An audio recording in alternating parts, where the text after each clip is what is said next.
मेरा पति मुझे बहुत तकलीफ़ देता और डिवोर्स की धमकी देता रहता था। फिर एक दिन मेरे पति ने मुझे डिवोर्स दे दिया। फिर मैंने ससुर से शादी कर सब जायदाद अपने नाम कर ली और जो मैंने अपने पति के साथ किया वो सुनकर आप भी हैरान रह जाएंगे। मैं अपने गांव के सरदार की इकलौती बेटी थी। मेरे माँ बाप ने मुझे बड़े लाड़ से पाला था। इकलौती होने के बाद भी मेरे सारे नाज नखरे उठाए थे। हवेली में मुझे बिल्कुल शहजादियों की तरह रखा था। तकलीफ से तो दूर दूर तक मेरा कोई नाता ही नहीं था। गर्मियों के दिन थे जब शाम के वक्त में मैं अपनी हवेली से निकली। मेरा इरादा गांव में ही बनी हमारी खूबसूरत बाग में जाने का था, लेकिन जैसे ही मैं बाग में पहुंची तो मैंने वहां एक लड़के को देखा जो बहुत ही हसीन था। मुझे बचपन से खूबसूरत चीज़ें अपनी तरफ आकर्षित करती थी और उस लड़के को देखकर मेरा दिल भी उसकी तरफ आकर्षित हो गया। मेरा दिल चाह रहा था कि मैं उस लड़के से बात करूं। न जाने क्यों मेरे दिल में एक ख्वाहिश जागी थी कि वो मेरी तरफ देखे, मुझे सुने, मैं उसको सुनूं। लेकिन अपने दिल पर काबू करते हुए मैंने वापसी का रास्ता अपना लिया और चुपचाप वापस हवेली में आ गई। जैसे ही मैं हवेली में आई तो ऐसा लग रहा था जैसे मैं कितनी बेचैन हूँ। एक अजीब सी खुशी और बेचैनी थी। 2 दिन ऐसे ही बेचैनी में गुजरे। इधर उधर ध्यान लगाने की बहुत कोशिश की, लेकिन जब हर तरफ से नाकामी का सामना करना पड़ा तो मेरा दिल बेताब हो गया और फिर मैं वापस उस बाग में आ गई। लेकिन इस बार मुझे मायूसी का सामना करना पड़ा क्योंकि वहाँ कोई नहीं था। मैं मायूस होकर वापस आ गई और फिर बहुत दिन तक दिल उदास रहा। एक दिन मैंने फिर से हिम्मत की और बाग में गई, लेकिन इस बार भी कोई नहीं था क्योंकि वहाँ उस लड़के का कोई नामो निशान तक नहीं था। अब मुझे गुस्सा आने लगा था और मुझे पता ही नहीं चला कि कब वो लड़का मेरी जिद बन गया। मैं बचपन से ही अपनी जिद को पूरा करने की शौकीन थी। हालात चाहे जैसे भी हो, मैं जिस जीत पर आ जाती तो उसे पूरा करके ही दम लेती। इस बार तो मेरी ज़िंदगी का फैसला था, इसलिए मैंने ठान लिया था कि शादी तो मैं उसी लड़के से करूँगी। उस वक्त तो मैंने उसे बस देखा ही था। घर आकर मैंने अपनी माँ से बात की तो उन्होंने कहा कि वो पता लगाएंगी कि वो लड़का कौन है। कुछ ही दिन गुजरे थे कि मेरी माँ को उस लड़के के बारे में सब कुछ पता चल गया था। वो लड़का भी जागीरदार का बेटा था। वो लोग हमारे ही गांव में रहते थे। इसी वजह से जल्दी हम दोनों की शादी हो गई। हमारी शादी को अभी कुछ ही दिन गुजरे थे कि एक दिन अचानक से मेरा पति घर वापस आया तो वह नशे में धुत था। उसे नशे में लंगड़ाता देखकर मैं तो दंग रह गई। मैंने तो उसे एक शरीफ इंसान समझकर शादी की थी, यहाँ वो तो एक घटिया इंसान साबित हुआ था। मुझे अपनी किस्मत पर रोना आने लगा क्योंकि ये ज़िंदगी मैंने अपने माँ बाप के खिलाफ जाकर खुद चुनी थी। मैं उसे बहुत मुश्किल से सहारा देकर वापस कमरे में ले आई तो कमरे में आते ही वो बेड पर चढ़ गया, जबकि मुझे अपने पति पे गुस्सा आ रहा था। वो तो सो चुका था लेकिन मेरी नींद बर्बाद कर चुका था। मुझे समझ में नहीं आ रहा था कि मैं क्या करूं। मैं सोफे पर ही लेट गई और सुबह उससे बात करने की सोची। नींद तो आंखों से कोसों दूर थी, इसी वजह से मैं सारी रात सो ना सकी। सुबह उठी तो मैंने उससे पूछा कि रात को नशे की हालत में घर आते हुए तुम्हें शर्म नहीं आई? तो साफ पलट गया, उसने कोई नशा नहीं किया है। उसके झूठ पर मैं हैरान हो गई। भला उसे ऐसे झूठ बोलने की क्या ज़रूरत थी? मैंने कहा, आपको शर्म नहीं आती झूठ बोलते हुए? मैंने खुद देखा था आपको नशे की हालत में और कमरे तक मैं ही आपको लेकर आई थी। फिर आप झूठ कैसे बोल सकते हैं? तो उसने कहा कि मैंने कोई नशा नहीं किया था। ज़्यादा बकवास मत करो, मेरा सर दर्द कर रहा है, मुझे कोई दवा ला कर दो। पति की बात पर मुझे गुस्सा तो बहुत आया था, लेकिन फ़िलहाल पति की बात मानने के अलावा मेरे पास दूसरा कोई रास्ता नहीं था। इसी वजह से मैं उसके लिए नींबू पानी बनाकर लाई क्योंकि वो झूठ बोल रहा था, लेकिन हकीकत तो यही थी कि वो रात को नशे की हालत में ही घर आया था। मैंने उसे नींबू पानी दिया तो उसने पी लिया और कहा कि अब उसे भूख लगी है। मुझे उसकी बात माननी पड़ी और मैं उसके लिए खाना लेने चली गई। खाना खाने के बाद वह सो गया, जबकि मुझे तो ना भूख लग रही थी ना नींद आ रही थी। दिन भर वो सोता रहा और शाम को उठा तो उठकर तैयार हो गया। वो पहले की मुताबिक आज कुछ ज़्यादा ही तैयार हो रहा था। मैंने उससे पूछा कि कहाँ जा रहे हो? तो वो पहले के मुताबिक आज कुछ ज़्यादा ही तैयार हो रहा था। मैंने उससे पूछा कि कहाँ जा रहे हो? तो कहने लगा, अपने काम से काम रखो, बिना वजह के सवाल करने वाली पत्नी मुझे पसंद नहीं है। उसकी बात सुनकर मैं हैरान रह गई। भला इसमें गलत बात कौन सी थी? मैंने दोबारा पूछा तो जो बात उसने कही उसे मेरे पैर लड़खड़ा गए। मैं काँपने लगी जबकि वो अपनी बात कहकर तैयार होकर जा चुका था। मैं ना जाने कितनी देर तक उसकी बातों पर यकीन करने की कोशिश करती रही। वो मुझे बिना वजह की डिवोर्स की धमकी देकर गया था। मैं हैरान रह गई थी कि आखिर उसे क्या हो गया है। भला वो इतनी छोटी सी बात पर मुझे डिवोर्स देने के बारे में सोच भी कैसे सकता है। नशा वो कर रहा था, गलत उसने किया और अपनी गलती मानने के बजाय वो उल्टा मुझ पर बरसने लगा था। मुझे रह रहकर अपने फैसले पर रोना आ रहा था। अगर मैंने अपने माँ बाप की बात मान ली होती और उस जैसे नशेड़ी से शादी करने के लिए जिद ना करती तो यकीनन आज मेरी ज़िंदगी अच्छी होती। रोते रोते ना जाने कब मेरी आंख लगी मुझे पता ही नहीं चला। एक तो पिछले पूरे दिन से मैं भूखी थी और ऊपर से सो भी नहीं पाई थी। शायद इसी वजह से ऐसे बिना वक्त ही मुझे नींद आने लग रही थी। मेरी आंख घर में होते हुए शोर से खुली थी। मैंने बहुत मुश्किल से नींद में डूबी आंखें खोलकर देखा तो मेरा पति आज फिर से नशे की हालत में लड़खड़ाता हुआ, चीज़ों से टकराता हुआ बहुत मुश्किल से कमरे में पहुंचा था। उसको देखकर मुझे बहुत गुस्सा आने लगा। आज मैंने उसे सहारा देने की कोशिश बिल्कुल भी नहीं की थी, बल्कि वो खुद ही चीज़ों को तोड़ता फोड़ता अपने बेड तक पहुंचा। मैंने पहले ही सोफे पर अपनी जगह बना ली थी क्योंकि अब इस इंसान के साथ रहना मेरे बस की बात नहीं थी। वो खुद ही जैसे तैसे करके बेड पर गिर गया और फिर मैं भी सब कुछ भूलकर फ़िलहाल सोने की कोशिश करने लगी क्योंकि मेरा सर दर्द से फटा जा रहा था। सुबह मैं उठी तो मेरा पति कमरे में नहीं था। यह देखकर मैं हैरान हो गई, लेकिन जब नज़र घड़ी पर पड़ी तो वक्त देखकर मुझे झटका लगा था क्योंकि घड़ी की सुइयां 4 बजे का वक्त दिखा रही थी। मैंने फ़ौरन हाथ मुंह धोया और कमरे से बाहर निकल आई। मुझे यकीन नहीं आ रहा था कि मैं इतनी देर तक सो रही थी। लेकिन कैसे अगले दिन मेरे ससुर गांव से शहर आए थे। उन्होंने मेरी सूजी हुई आंखें देखी तो मुझसे पूछा, तबीयत तो ठीक है, इतनी देर तक क्यों सोई थी। मेरे पास उनके सवालों का कोई जवाब नहीं था क्योंकि मैं खुद हैरान थी कि मैं इतनी देर तक कैसे सो सकती हूँ। मैंने ससुर को कोई जवाब नहीं दिया और अपने लिए खाना लेने किचन में चली गई क्योंकि मुझे बहुत भूख लगी थी और खाना खाने के बाद अपनी किस्मत पर रोने के अलावा और कुछ नहीं बचा था। रात को पति घर वापस आया तो आज वो अपने पूरे होशो हवास में था। मैं उसे देखकर हैरान हो गई कि भला आज वो बिना नशे के कैसे आ गया, लेकिन मैंने उससे पूछना या बात करना ज़रूरी नहीं समझा। रात के 12 बज रहे थे, इस वजह से मैं सुकून से अपने सोफे पर लेट गई, लेकिन उसने भी मुझसे कोई बात नहीं की। मैं हैरान तो ज़रूर हुई थी, लेकिन समझ में नहीं आ रहा था कि आखिर चल क्या रहा है। अगले दिन मैं सुबह उठी तो पति ने कहा कि आज रात सामान तैयार रखना, कहीं जाना है। मैं हैरान हो गई कि अब ये मुझे कहाँ लेकर जाना चाहता है। मैंने कहा कि मुझे कहीं नहीं जाना है तो कहने लगा कि जाना तो तुम्हें पड़ेगा, तुम जाओगी तो ही मैं अपने मकसद में कामयाब हो सकूँगा। मैं हैरान रह गई कि भला ये क्या बोल रहा है। वो कहकर जा चुका था जबकि मैं सारा दिन सोचती रही कि आखिर इसकी बात का मतलब क्या था।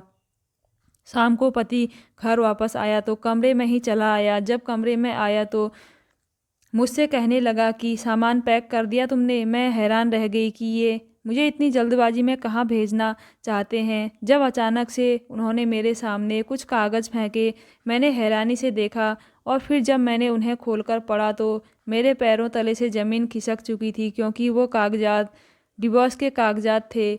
मेरे लिए यकीन करना बहुत मुश्किल हो गया था क्योंकि मेरे पति ने कुछ भी सोचे समझे बगैर मुझे डिवोर्स दे दिया।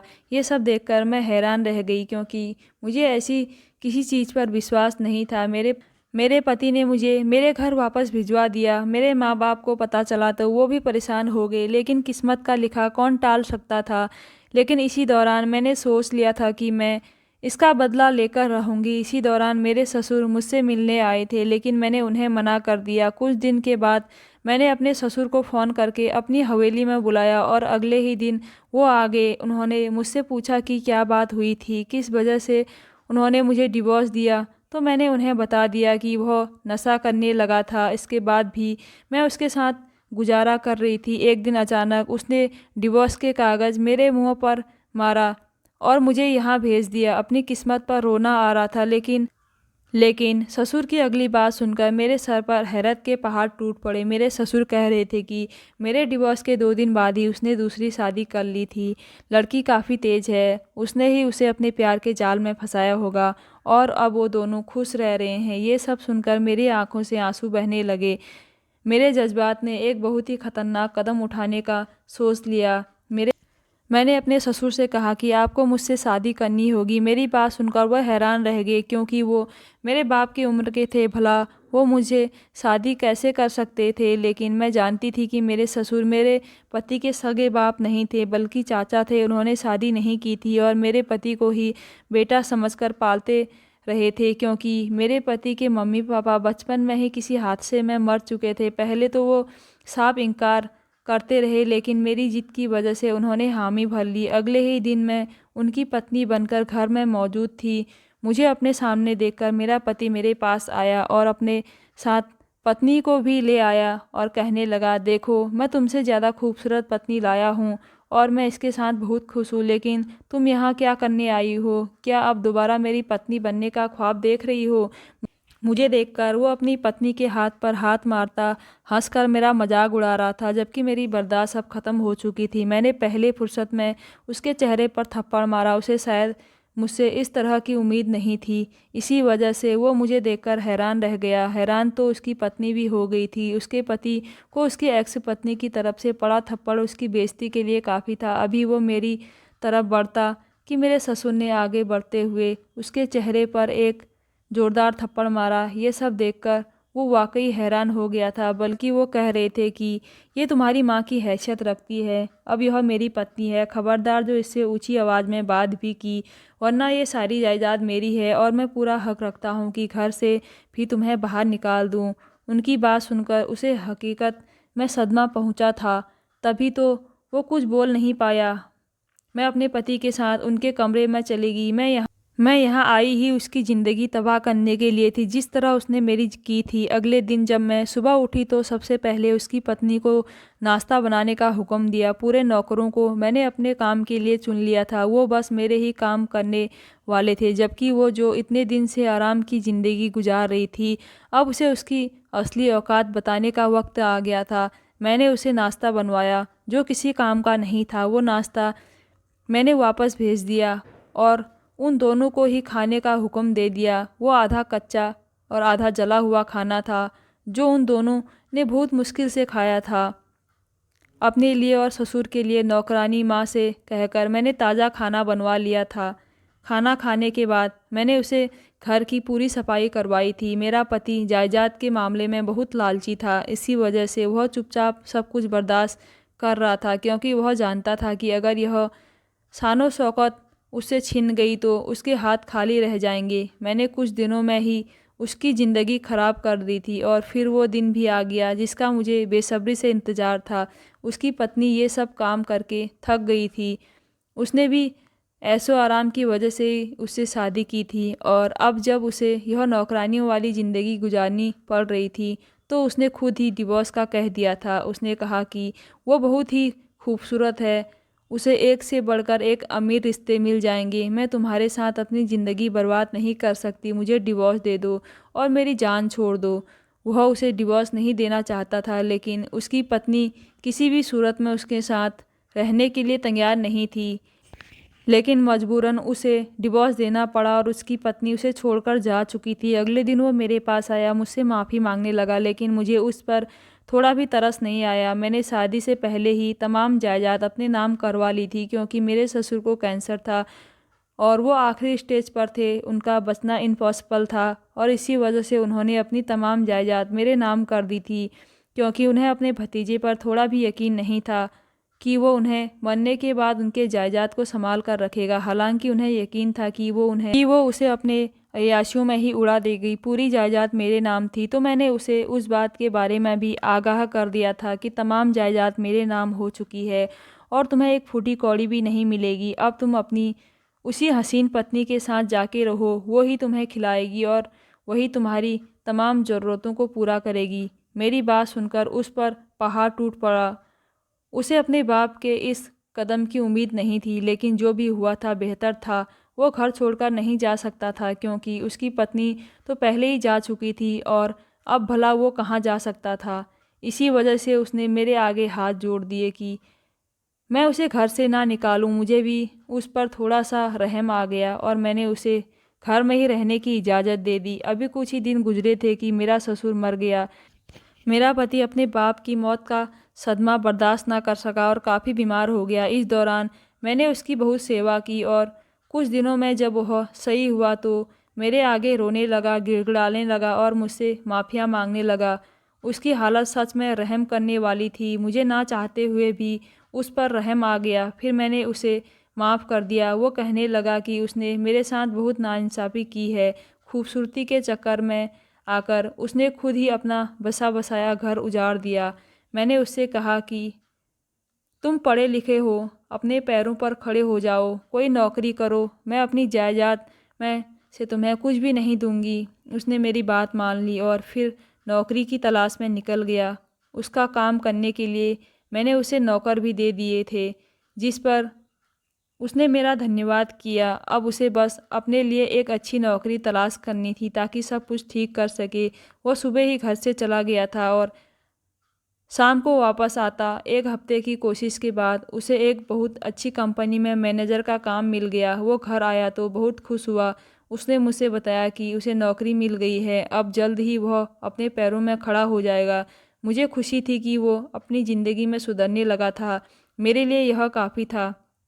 एक दिन वो रात को घर वापस आया और मेरे कमरे में चला आया। इतने दिनों में ये पहली बार था कि वह यूं ही मेरे कमरे में चला आया। मैंने उसके आने की वजह पूछी तो वह मेरे पास ही घुटनों के बल ज़मीन पर बैठ गया और फिर उसने जो बात मुझसे कही थी वह सुनकर मैं दंग रह गई। आंखें हैरत की वजह से फटी की फटी रह गई क्योंकि वो जो बात कर चुका था मैं कभी सोच भी नहीं सकती कि वो ऐसी भी कोई बात कर सकता है। मैंने उसे वापस उसके कमरे में भेज दिया और मैं अपने आंसुओं को रोक ना सकी और रोने लगी।